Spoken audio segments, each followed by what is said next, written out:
Assalamualaikum warahmatullahi wabarakatuh. Innal hamdalillah nahmaduhu wa nasta'inuhu wa nastaghfiruh wa na'udzu billahi min syururi anfusina wa min sayyiati a'malina. May yahdihillahu fala mudilla lahu wa may yudlil fala hadiyalah. Asyhadu an la ilaha illallah wahdahu la syarikalah wa asyhadu anna Muhammadan abduhu wa rasuluh. Allahumma shalli ala Muhammad wa ala ali Muhammad. Alhamdulillah, kita bersyukur kepada Allah Subhanahu wa Ta'ala yang masih memberikan kita kesempatan, kesehatan, sehingga kita dapat melanjutkan kajian kita pada kitab Riyadhus Shalihin. Tema kita pada kali ini yaitu kewajiban melaksanakan hukum Allah Subhanahu wa Ta'ala. Allah Subhanahu wa Ta'ala berfirman, "Fala wa rabbika la yu'minuna hatta yuhakkimuka fima syajara bainahum thumma la yajidu fi anfusihim harajan mimma qadaita wa yusallimu taslima."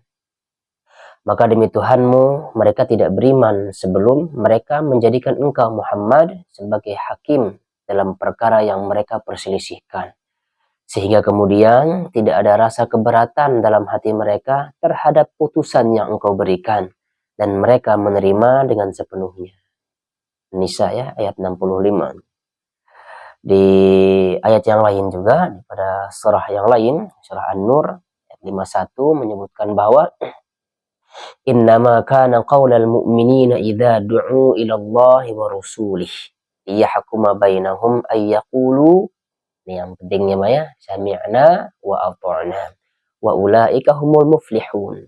Hanya ucapan orang-orang mukmin yang apabila mereka diajak kepada Allah dan Rasul-Nya agar Rasul memutuskan perkara di antara mereka, lalu mereka berkata, kami mendengar dan kami taat. Dan mereka itulah orang-orang yang beruntung. Pada kesempatan ini juga di bab ini hadisnya dicantumkan di sini hanya satu. Jadi kita membahas satu hadis saja. Yang intinya di sini kita garis bawahi adalah sami'na wa ata'na ini, karena hadisnya juga mengatakan demikian. Baiklah, kita bacakan langsung saja ya hadisnya. Dari Abu Hurairah radhiyallahu anhu, dia berkata, ketika turun firman Allah kepada Rasulullah sallallahu alaihi wasallam, lillahi ma fis samawati wa ma fil ardh wa in tubdu ma fi anfusikum aw tukhfuhu yuhasibukum bihillah fayaghfiru liman yasha wa yu'adzibu man yasha wallahu ala kulli syai'in qadir. Milik Allah lah apa yang ada di langit dan apa yang ada di bumi. Jika kamu menyatakan apa yang ada di dalam hatimu atau kamu sembunyikan, niscaya Allah memperhitungkannya. Allah memperhitungkannya tentang perbuatan itu bagimu. Dia mengampuni siapa yang Dia kehendaki dan mengazab siapa yang Dia kehendaki. Allah Maha Kuasa atas segala sesuatu. Lalu kemudian para sahabat Rasulullah SAW merasa berat dengan ayat ini. Mereka kemudian mendatangi Rasulullah SAW lalu bersimpuh dan berkata, wahai Rasulullah, kami diberi beban amalan yang kami mampu menunaikannya seperti sholat, jihad, puasa, sedekah.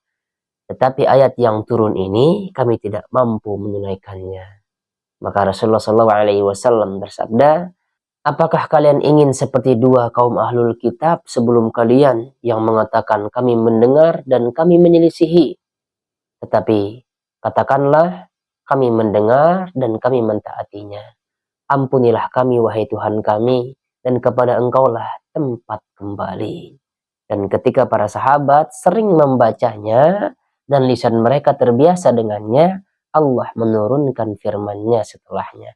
Amanar Rasul bima unzila ilaihi min rabbihi wal mu'minun kullun amana billahi wa malaikatihi wa kutubihi wa rusulihi la nufarriqu baina ahadin min rusulihi wa qalu sami'na wa ata'na ghufranaka rabbana wa ilaikal masih. Itu ya. Kita sudah hafal juga, terjemahannya juga kita sudah paham, saya sudah hafal. Lalu kemudian, dan setelah mereka melaksanakannya, Allah menurunkan firman-Nya yang menghapus ayat tersebut. Allah tidak membebani seseorang, melainkan sesuatu dengan kesanggupannya. Ia mendapat pahala dari kebajikan yang diusahakannya, dan ia mendapat siksa dari kejahatan yang dia kerjakannya. Mereka berdoa, ya Tuhan kami, janganlah engkau hukum kami jika kami lupa atau kami tersalah. Allah berfirman, ya Tuhan kami, janganlah engkau bebankan kepada kami beban yang seberat sebagaimana engkau bebankan kepada orang-orang sebelum kami. Allah berfirman, ya Tuhan kami, janganlah engkau pikulkan kepada kami apa yang tidak sanggup kami memikulnya. Lalu kemudian Allah berfirman, beri maafkan kami, ampuni kami, dan rahmati kami. Engkaulah penolong kami, maka tolonglah kami terhadap kaum yang kafir. Allah berfirman, Ini hadisnya sahih, riwayat Muslim. Nah, memang sebelumnya kan para sahabat dibebani dengan sholat, ibadah-ibadah ya seperti sholat, puasa, zakat, dan yang lainnya. Akan tetapi ketika turun firman Allah yang tadi ya, lalu kemudian para sahabat keberatan. Kenapa? Karena apa yang ada di hati mereka itu dicatat. Apa yang misalkan terbesit di hati mereka keburukan, itu dicatat oleh Allah. Nah, para sahabat keberatan yang ini. Kenapa? Karena mereka tidak akan mampu ya untuk menyembunyikan apa yang ada menyembunyikan yang di hati mereka ini diketahui oleh Allah Subhanahu wa taala semuanya. Jadi mereka keberatan ketika Allah mengatakan dicatat semuanya apa yang ada di hati kalian. Hati kalian misalkan buruk ya, pikiran kalian buruk, pikiran kalian baik, itu semua dicatat oleh Allah Subhanahu wa taala. Makanya para sahabat keberatan. Lalu kemudian Rasulullah SAW berkata kepada mereka, apakah kalian ingin seperti dua ahlul kitab yang mengatakan kami mendengar dan kami menyelisihinya? Nah itu ya, dan seterusnya. Maka turunlah ayat yang tadi yang saya bacakan terjemahannya juga. Sehingga para sahabat jadi tenang jadinya mereka.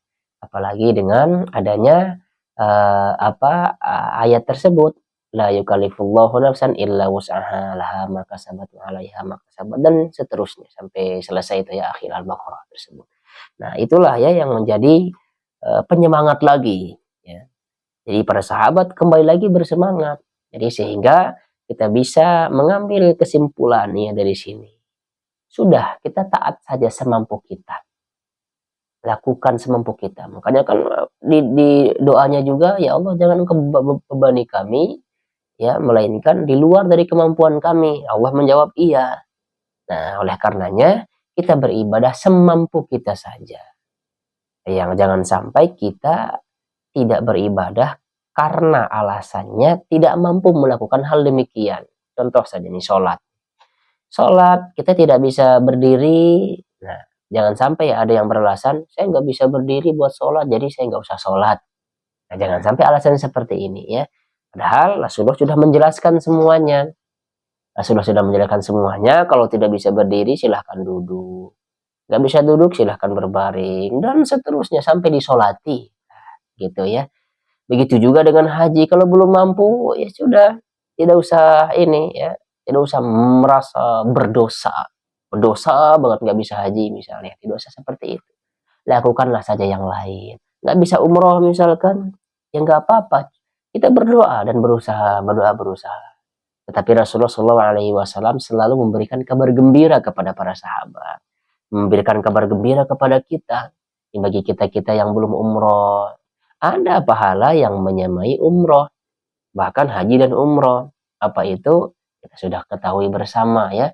Kita sholat subuh, lalu kemudian selesai sholat subuh berzikir sampai syuruk, lalu kemudian kita sholat 2 rakaat. Nah, pahalanya sama seperti haji umroh. Nah, itu ya. Sekali lagi, kita lakukan ibadah tersebut semampu kita. Yang penting kita lakukanlah kewajiban kita. Kewajiban kita kepada Allah Subhanahu wa taala adalah beribadah kepadanya, titik, sampai di sana saja. Nah, titik ya, sampai di sana.